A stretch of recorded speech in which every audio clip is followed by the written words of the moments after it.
All right, this is part one of the history of the Eyes of Texas, including very strong proof that the song is not and never was racist. The song never had any racist intent. The song was not written with any racial undertones, as many athletes and students have claimed, and it is even questionable if the song was first performed in blackface. Okay, so let's get started. So one of the main points used to prove that the Eyes of Texas is racist is the phrase the Eyes of Texas itself.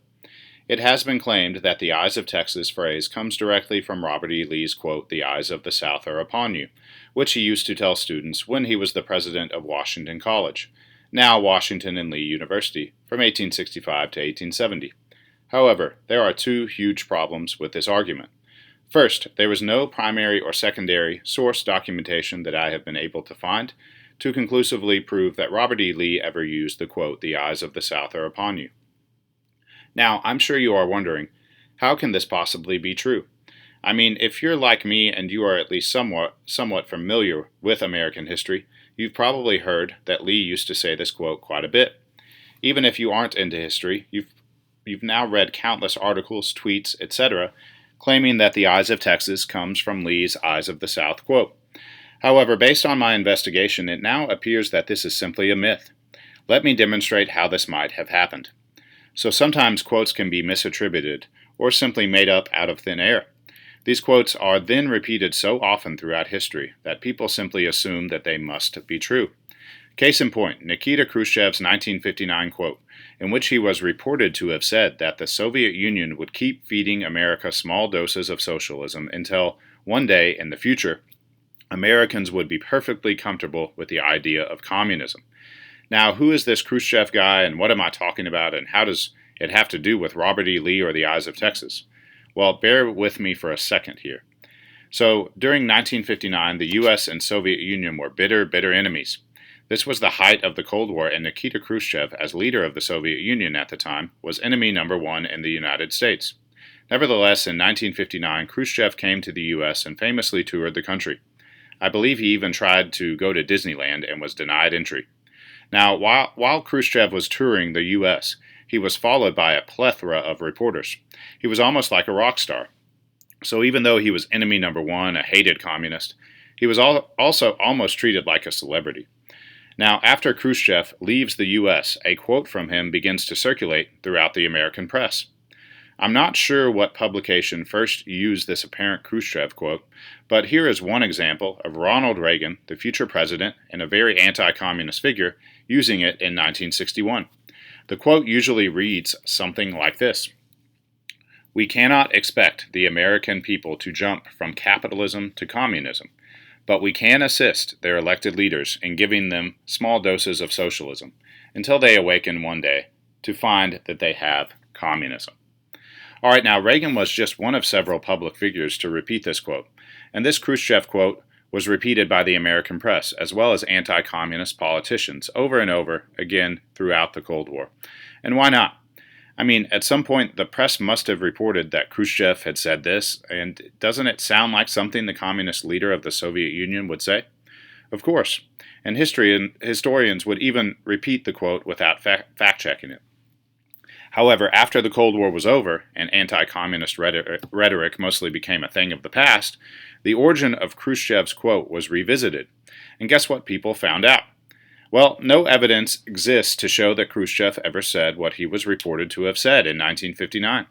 Most likely what happened was some reporter either misheard Khrushchev or simply made up Khrushchev's supposed quote about feeding Americans small doses of socialism. And why would anyone have doubted this quote at the time? It seemed like something Khrushchev or any hardcore communist would say. So this quote was repeated over and over for some 50 years. It was especially repeated and highlighted by anti-communists, who liked to claim it as clear evidence of the Soviet playbook. Upon further review, though, there is simply zero evidence to show that Khrushchev ever said this. There's not an interview with any reporter, no speech he gave, nothing containing this quote. There are only sources of others, mostly Americans and other Westerners, who claim that Khrushchev once said this. Okay, so let's return to Lee and the Eyes of the South quote. So listen, I've studied history for most of my life. I used to be very into Civil War history, and I had always heard that Lee was fond of saying, "The eyes of the South are upon you," to his soldiers and then his students at Washington College. When the Eyes of Texas controversy broke out in June of this year, of 2020, I revisited this topic. Now, as a trained historian, I sought out specific primary source evidence to show that Robert E. Lee used the Eyes of the South quote. When studying history, secondary sources are important, but primary source evidence is better because it is considered more authentic. It's kind of like a murder trial. What evidence does a prosecutor want to prove his case? Does he want to produce a witness on the stand who testifies that he knows someone who saw the murder take place? Or does the attorney want to be able to produce the actual murder weapon and an eyewitness who directly saw the murder take place? Obviously, the attorney would want the latter. Well, this is the difference between primary and secondary source evidence in history. Now, for some historical topics, primary source evidence simply does not exist. An example of this would be the Gospels. So in some cases, historians just have to do their best with what they have. But Robert E. Lee was a major figure in American history, and a lot of primary source documentation of his exists. He didn't live that long ago. 150 years ago is not long in the grand scheme of things. Plus, the claim that Lee used to say, the Eyes of the South, frequently has been repeated over and over for the past 150 years. If this is true, then there should be at least some evidence that he did so. But here's what I've found. Nothing.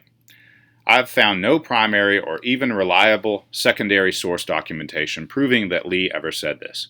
By secondary source, I mean some kind of interview or journal entry from a student of Lee's who was at Washington College while Lee was president, who claims that Lee used to say this quote frequently. I just can't find it. Now, there are two reasonable conclusions as to why I cannot find such evidence. One explanation is that it exists and I simply don't have access to it. I admit that I do not have access to all of Lee's papers or anything like that. But the other explanation, and I think this is the most reasonable one, is that it does not exist because Lee never said this. This quote has become a myth. Most likely, what occurred is that followers and supporters of Lee made up this quote to pursue an agenda, very similar to the anti-communist individuals who made up and spread the false Khrushchev quote. Southerners who were alive after the Civil War and who wanted to perpetuate the idea that young people should be good Southerners probably simply made up this quote in order to tell those young Southerners, hey, remember what Lee used to say, the eyes of the South are upon you. To sum it up here, this quote by Lee is most likely a myth. It didn't happen. If Lee said it so much, why isn't there more evidence that shows he did? Now, I am not a Robert E. Lee expert, so in the summer of 2020, I reached out to two historians that are Lee and or Civil War experts. At this point, I'm not going to reveal any names, but I will say this. I emailed one biographer of Lee. This person teaches at a major university in the United States and wrote a biography of Lee in the 1990s. The other historian is considered one of the leading historians of the Civil War and has been considered so since about the 1960s. Now, through email correspondence with both of these historians, they confirmed my suspicions about Lee and his Eyes of the South quote. Here is a direct quote from one email. Quote, I do not recall ever seeing Lee saying anything about the eyes. I do not believe that Lee ever said or wrote about eyes, but I learned long ago to never say never. End quote. Here is another direct quote from the other historian, and it is much more damning. I have never seen evidence that Lee uttered this phrase. Like Lincoln, Lee is frequently quoted as saying things that he never said, and I suspect that this is one such quotation. End quote. Okay, ladies and gentlemen, let's come to a conclusion here. Lee never said, the eyes of the South are upon you. If he did, why can no such direct evidence be found? It's because this quote is a myth or was misattributed to Lee a long time ago. And if Lee never said it, then Lee had absolutely nothing to do with the phrase or the song The Eyes of Texas. All the articles you have read recently making such claims are wrong. And Dr. Edmund Gordon's segment on his racial geography tour is wrong as well. And the recent video put out by the student group Rewrite Not Reclaim, which claims that the Eyes of Texas is racist because it upholds white supremacist ideals and Confederate beliefs, is utterly, laughably false. So, if the Eyes of Texas did not originate with Lee, then where did it originate? Well, the phrase most likely predates Lee by 100 years and perhaps longer. Let me explain. So if you think about it, the quote, "the eyes of blank," is kind of a common phrase. In fact, in the state of Texas, even non-Longhorn fans frequently use the phrase, "the eyes of Texas are upon you," in certain situations. I've seen it a lot recently on social media from people who are chiding certain politicians they don't like, for example. Well, it turns out that this phrase has been used throughout history, long before the eyes of Texas became UT's school song. During my investigation, the earliest primary source evidence of this phrase being used that I could find comes from John Winthrop's famous City Upon a Hill sermon delivered in 1630. Winthrop was a Puritan who helped found the Massachusetts Bay Colony. In this particular sermon, he described the colony as a city upon a hill and reminded his fellow Puritans that the eyes of all people are upon us. Winthrop was imploring his Puritan followers to follow the ways of God, at least as the Puritans interpreted those ways, so that the entire world could see that the Puritans were a kind of special chosen people. Now, fast forward to 1776, the year in which the 13 colonies begin to break away from England. A guy named John Rutledge is president of the colony of South Carolina and makes a speech to the South Carolina legislature as they are voting to declare independence. In his speech, Rutledge reminds the South Carolinians that the eyes of Europe, nay of the world, are on America. The eyes of every colony are on this. Okay, are you seeing a pattern here? I mean, the eyes of blank are upon you has a long history, long before Robert E. Lee, who apparently never even said the eyes of the South are upon you to anyone, and long before the first singing of the eyes of Texas. Here, you want another example?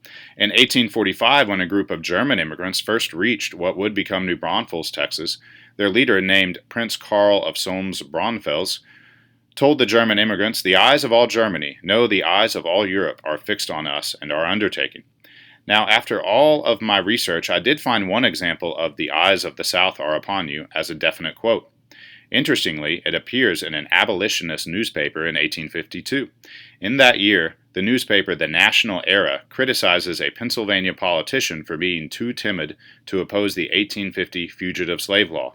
The Era claimed the politician, named Richard Rush, was so fearful because the eyes of the South were upon Pennsylvania.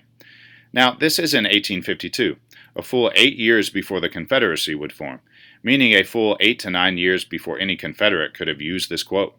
This suggests that "the eyes of the South are upon you" was a phrase that was, perhaps, used with some regularity, but not even exclusively by Southerners, even before the Civil War. Thus, the phrase itself did not originate with Lee, or even the Confederacy. Now, the first use of "the eyes of Texas are upon you" phrase that I could find was from an 1892 Galveston newspaper article. 1892 was an election year, and this particular article is reporting on local elections. In the article, a Mr. T. Ballinger makes a speech urging voters in Galveston to go and vote in local and state elections, telling them that the eyes of Texas are upon you. The eyes of the South are upon you, to see if on tomorrow you are found wanting. Now, I don't know what election Ballinger is referring to, or which candidate or candidates he was supporting, and it doesn't matter.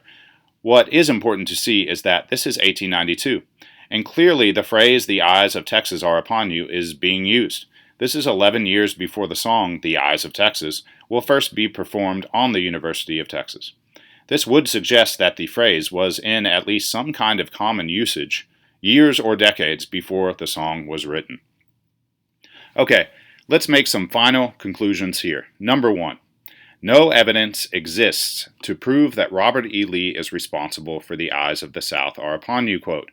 It is most likely a myth, or a quote that became misattributed to Lee sometime between the years of 1870 and 1900. Number 2. At least 2 major Civil War/Robert E. Lee historians have found no evidence that Lee used "the eyes of the South" quote. Number 3. The eyes of the South, the eyes of Texas, and the eyes of blank have been frequently used throughout history, predating Robert E. Lee and the song "The Eyes of Texas." Number 4.